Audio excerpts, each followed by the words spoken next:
In the end, it was Hillary Clinton who was made to feel the burn. What Iowa has begun tonight is a political revolution. He may have lost, but this feels like a victory speech. The insurgent socialist that no one expected would push Hillary Clinton in the state of Iowa has done exactly that. There's one precious commodity everyone seeks from Iowa. Even though he didn't win, does he steal the momentum here? Well, I have no doubt we have momentum coming out of Iowa tonight. We got to go to the plane. They go on to next week's vote in New Hampshire, their hand luggage stuffed with momentum, knowing their guy has every chance of winning that state.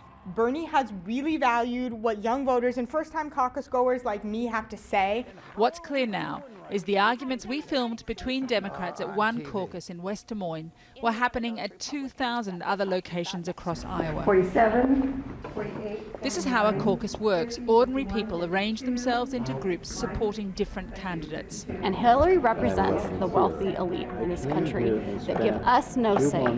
Then there's this back and forth between the different camps to win over anyone who's undecided. It is not time to elect someone to destroy our entire capitalist system. That's exactly what he's looking to do, is to turn us into a Europe. Think about the Democrat that can beat any one of those Republicans. I think it's Hillary. The telling result here, enough votes for one delegate each.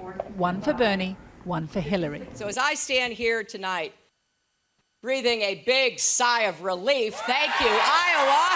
Hillary had a narrow escape that raises real questions over the effectiveness of her campaign. And we are supporting Donald Trump. But things were closer than expected for the Republicans, too.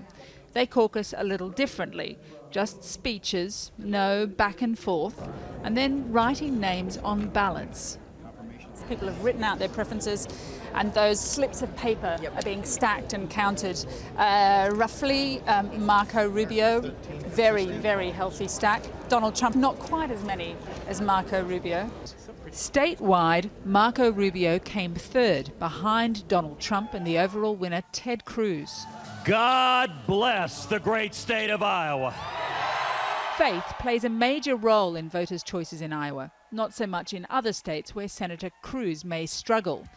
But the future looks very bright for Marco Rubio, the youthful senator from Florida, now the establishment candidate to watch. We are not waiting any longer to take our country back. He's certainly taking the race back from real estate mogul Donald Trump, whose second place reveals that while the polls have a weakness for him, the people may not. I think I might come here and buy a farm. I love it, okay? Thank you. This is an uncomfortable night for Donald Trump. His whole campaign is based on the idea that he is one of life's winners. How does he deal with being a loser?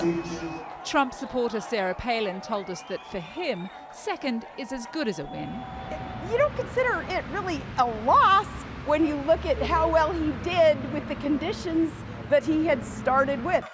Thank you very much. They're a tough crowd in Iowa. There's no promise New Hampshire will be any kinder.